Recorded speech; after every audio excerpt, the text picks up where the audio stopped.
Hello दोस्तों, स्वागत है आप सभी के आपके अपने चैनल पवन स्मार्ट स्टडी पर। तो आज की इस वीडियो में लेकर आए हैं दोस्तों क्लास 10th का मंथली टेस्ट जो होने वाला है दोस्तों 11 जून का सामाजिक विज्ञान का दोस्तों, उसको लेकर आ गया हूँ। चलिए तो बिना किसी देर किए हुए आज की इस वीडियो को स्टार्ट करते हैं। उससे पहले दोस्तों, अगर आपको वीडियो पसंद लगेगी तो वीडियो को लाइक कर दीजिएगा एंड दोस्तों चैनल पर नए होंगे चैनल को सब्सक्राइब कर बेल आइकन को भी ऑल कर लीजिएगा। और हाँ दोस्तों, आप लोगों के लिए एक न्यूज चैनल क्रिएट किए हैं। चैनल का नाम है एक्सप्लेन एजुकेशन बाई पवन। ठीक है दोस्तों, तो उसको भी आप लोग जाकर सब्सक्राइब कर लीजिए। उस पर भी जो है आप लोग को वीडियो देखने को मिलेगा। चलिए शुरू करते हैं आज की इस वीडियो को। तो देखिए दोस्तों, जो भी क्वेश्चन बताने वाले हैं सारा का सारा इंपॉर्टेंट क्वेश्चन है दोस्तों। ठीक है, तो आपका फर्स्ट क्वेश्चन देख लीजिए क्या है दोस्तों। बेल्जियम में सामाजिक विभाजन का आधार है। ठीक है दोस्तों, तो इसका राइट आंसर हो जाएगा ऑप्शन नंबर सी, भाषा दोस्तों। ठीक है, भाषा इसका राइट आंसर हो जाएगा। सेकेंड देख लीजिए क्या है। श्रीलंका में तमिल मुख्य रूप से कहाँ रहते हैं? कहाँ रहते हैं दोस्तों? तो उत्तर पूर्वी प्रांत में दोस्तों। ऑप्शन नंबर ए हो जाएगा। ठीक है, ध्यान से देखिएगा। थर्ड नंबर देख लीजिए क्या है दोस्तों। श्रीलंका में बहुसंख्यक कौन है? श्रीलंका में जो है बहुसंख्यक कौन है दोस्तों? तमिल है, सिंहली है, बौद्ध है, इनमें से कोई नहीं। तो इसका राइट आंसर हो जाएगा बी, सिंहली दोस्तों। ठीक है, श्रीलंका में जो है बहुसंख्यक सिंहली है। चार नंबर देख लीजिए क्या है। बेल्जियम में डचों की आबादी कितना प्रतिशत है दोस्तों? बेल्जियम में जो है डचों की आबादी कितना प्रतिशत है? तो 59% है दोस्तों। ऑप्शन नंबर सी हो जाएगा। ठीक है, आगे देख लीजिए क्वेश्चन नंबर 5। बेल्जियम में मुख्य रूप से कौन सी भाषा बोली जाती है? तो जर्मन, डच, फ्रेंच। ठीक है दोस्तों, इसलिए ऑप्शन नंबर डी हो जाएगा।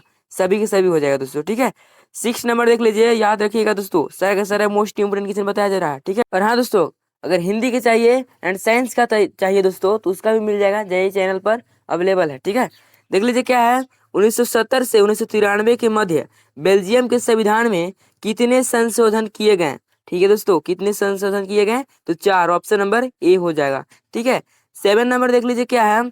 श्रीलंका में सिंहली भाषा को एकमात्र राजभाषा के रूप में घोषित कब किया गया दोस्तों? तो 1956 दोस्तों। ठीक है, 1956 इसका राइट आंसर हो जाएगा। Option number C. ठीक है, 8 नंबर देख लीजिए क्या है। भारत में किस प्रकार की शासन प्रणाली है? तो संसदीय शासन प्रणाली है दोस्तों। ऑप्शन नंबर ए हो जाएगा। ठीक है, 9 नंबर देख लीजिए क्या है। श्रीलंका में तमिल देश की कुल जनसंख्या का कितना प्रतिशत है दोस्तों? तो कितना प्रतिशत है? 18% दोस्तों। ठीक, आपका जो एग्जाम होगा दोस्तों उसमें 6 ही एमसीक्यू पूछा जाएगा, लेकिन इसमें हम 15 आप लोगों को बता रहे हैं। ठीक है, देख लीजिए 10 नंबर क्वेश्चन। ठीक है दोस्तों, 10 नंबर क्वेश्चन देख लीजिए क्या है। श्रीलंका में सिंहली देश की कुल आबादी का कितना प्रतिशत है दोस्तों? तो 74%। ऑप्शन नंबर ए हो जाएगा। ठीक है, क्या कह रहा है, श्रीलंका में सिंहली देश के कुल आबादी का कितना प्रतिशत है? तो 74% है, 74% है दोस्तों, याद रखिएगा। ठीक है, आगे चलिए 11 नंबर देख लीजिए क्या है। श्रीलंका में सत्ता की साझेदारी का क्या आधार है दोस्तों? तो देख लीजिए बहुसंख्यकवाद। ठीक है, ऑप्शन नंबर बी हो जाएगा करेक्ट आंसर दोस्तों। ठीक है, आगे देख लीजिए क्वेश्चन नंबर 12। क्वेश्चन नंबर 12 है दोस्तों कि कौन सी जातीय समूह ब्रुसेल्स में बहुसंख्यक है दोस्तों? ठीक है, ए में देख लीजिए जर्मन भाषी दिया है, बी में इंग्लिश भाषी दिया है, सी में फ्रांसीसी भाषी दिया है और डी में डच भाषी दिया है। तो इसका राइट आंसर हो जाएगा ऑप्शन नंबर सी दोस्तों, फ्रांसीसी भाषी। ठीक है, चलिए आगे 13 नंबर देख लीजिए क्या है। श्रीलंका का राजकीय धर्म क्या है दोस्तों? तो बौद्ध धर्म है। ऑप्शन नंबर डी हो जाएगा। ठीक है, 14 नंबर देख लीजिए क्या है। भारत में क्षेत्रीय सरकार के लिए दूसरा नाम क्या है दोस्तों? तो राज्य सरकार है। ठीक है, क्षेत्रीय सरकार के लिए जो है भारत में दूसरा नाम राज्य सरकार है। ऑप्शन नंबर बी हो जाएगा। ठीक है, आगे चलते हैं क्वेश्चन नंबर 15। क्या है, बेल्जियम को स्वतंत्रता कब प्राप्त हुई दोस्तों? तो 4 अक्टूबर 1830 दोस्तों। कब? 4 अक्टूबर 1830। ऑप्शन नंबर ए हो जाएगा करेक्ट आंसर दोस्तों। ठीक है, तो ये था दोस्तों आपका ऑब्जेक्टिव क्वेश्चन। अब हम लोग बात करते हैं सब्जेक्टिव क्वेश्चन का दोस्तों। ठीक है, सब्जेक्टिव क्वेश्चन में देख लीजिए क्या है क्वेश्चन आपका। पहला क्वेश्चन है दोस्तों, सत्ता की साझेदारी किसे कहते हैं? उत्तर देख लीजिए क्या लिखेगा। शासन की व्यवस्था में समाज के प्रत्येक समूह और समुदाय की समान भागीदारी होती है, उसे सत्ता की साझेदारी कहते हैं। ठीक है, इतना आप लोग लिख दीजिएगा 2 लाइन, आपको जो है 2 नंबर मिल जाएगा दोस्तों। ठीक है, अगला क्वेश्चन देख लीजिए क्या है। सत्ता की भागीदारी से आप क्या समझते हैं? उत्तर देख लीजिए, देश के नागरिकों द्वारा सरकारी स्तर पर कोई भी निर्णय लेने का या कानून निर्माण प्रक्रिया को प्रभावित करने को सत्ता की भागीदारी कहते हैं। ठीक है, इस तरह से आपको आंसर लिख देना है। अगला देख लीजिए दोस्तों क्वेश्चन नंबर 3। क्या सत्ता की साझेदारी से क्या लाभ है? ठीक है दोस्तों, सत्ता की साझेदारी से जो है क्या प्रॉफिट है दोस्तों? तो देख लीजिए क्या है, सत्ता की साझेदारी के लाभ। फर्स्ट में है सभी नागरिकों को शासन प्रणाली में भाग लेने का समान अवसर मिलता है। सेकंड है सत्ता की साझेदारी से समाज की सभी समूहों के बीच टकराव नहीं होता है और शांति बनी रहती है, जिससे राष्ट्रीय एकता एवं अखंडता की भावना बनी रहती है। ठीक है दोस्तों, ये था आपका सत्ता की साझेदारी से क्या लाभ है, इस तरह से आपको आंसर लिख देना है। ठीक है दोस्तों, ध्यान से देखिए दोस्तों। ठीक है, 4 नंबर देख लीजिए, सामुदायिक सरकार किसे कहते हैं? तो उत्तर देख लीजिए क्या लिखिएगा। सामुदायिक सरकार उसे कहते हैं जिसमें विभिन्न सामाजिक समूह को अपने समुदायों से संबंधित मामलों को संभालने की शक्ति दी जाती है और उससे आशा की जाती है कि वह किसी भी समुदाय को कमजोर किए बिना आम जनता के लाभ के लिए संयुक्त रूप से काम करे। ठीक है दोस्तों, इस तरह से जो आपको आंसर लिख देना है।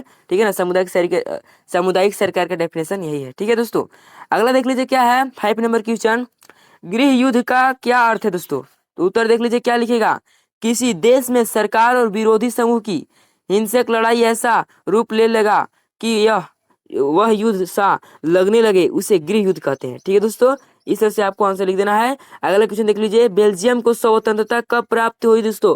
तो बेल्जियम को स्वतंत्रता 4 अक्टूबर 1830 ईस्वी को मिली, परंतु उसे मान्यता 19 अप्रैल 1839 को दी गई। ठीक है दोस्तों, ठीक है ना। अगला देख लीजिए 7 नंबर क्या है, श्रीलंका की कुल आबादी में सिंहलियों और तमिलों की आबादी का क्या अनुपात है दोस्तों? तो उत्तर देख लीजिए, श्रीलंका की कुल आबादी में सिंहलियों की आबादी 74% है, जबकि तमिलों की 18% है। ठीक है दोस्तों, अगला देख लीजिए क्या है क्वेश्चन, सत्ता की क्षैतिज वितरण से क्या तात्पर्य है? ठीक है दोस्तों, सत्ता की क्षैतिज वितरण से क्या तात्पर्य है? तो उत्तर देख लीजिए, सत्ता का क्षैतिज वितरण का अर्थ होता है सरकार के विभिन्न अंगों, कार्यपालिका, विधायिका और न्यायपालिका के बीच सत्ता का बंटवारा। ठीक है, जिसमें सरकार अपने अपने शक्तियों का उपयोग करने के लिए स्वतंत्र होते हैं। ठीक है दोस्तों, तो कुछ इस तरह से जो आपको आंसर लिख देना है।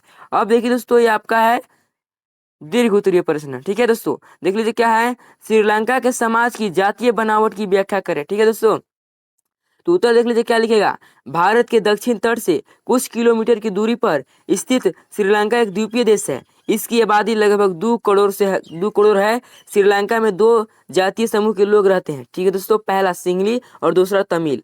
श्रीलंका की आबादी का 74% भाग सिंहली और 18% लोग तमिल हैं। अधिकतर सिंहली लोग बौद्ध धर्म को मानते हैं, जबकि तमिलों में कुछ हिंदू, कुछ मुसलमान हैं। ठीक है, अल्पसंख्यक तमिल देश के उत्तर पूर्वी भागों में रहते हैं और बाकी देश के हिस्सों में बहुसंख्यक सिंहली निवास करते हैं। ठीक है दोस्तों, श्रीलंका की आबादी में ईसाई लोगों का हिस्सा 7% है और वे सिंहली और तमिल दोनों भाषाएं बोलते हैं। ठीक है, तो इस तरह से जो आपको व्याख्या करना है दोस्तों। अगला क्वेश्चन देख लीजिए क्या है दोस्तों, श्रीलंका में सिंहली और तमिल समुदाय के बीच तनाव के क्या कारण थे, अथवा श्रीलंका में सत्ता की साझेदारी की व्यवस्था के बारे में चर्चा करें। तो देखिए दोस्तों, इसका आंसर नहीं बताएंगे, इसका आंसर आप लोग को बताएंगे। ठीक है, क्योंकि जो है ऊपर वाला वो इम्पोर्टेंट है दोस्तों। ठीक है, देख लीजिए क्या लिखेगा आप लोग, श्रीलंका में सिंहली बहुसंख्यक और तमिल अल्पसंख्यक है। श्रीलंका के बहुसंख्यक समुदाय अर्थात सिंहली समुदाय ने अपनी बहुसंख्यक के बल पर प्रभुत्व जमाने का प्रयास किया और इसके लिए निम्नलिखित कदम उठाए। पहला, तमिल भाषा की अवहेलना करते हुए सिंहली भाषा को देश की एकमात्र राजभाषा घोषित किया। सेकेंड, विश्वविद्यालय तथा सरकारी नौकरियों में सिंहलियों को प्राथमिकता दी गई। ठीक है दोस्तों, तो कुछ इस तरह से जो आपको आंसर लिख देना है।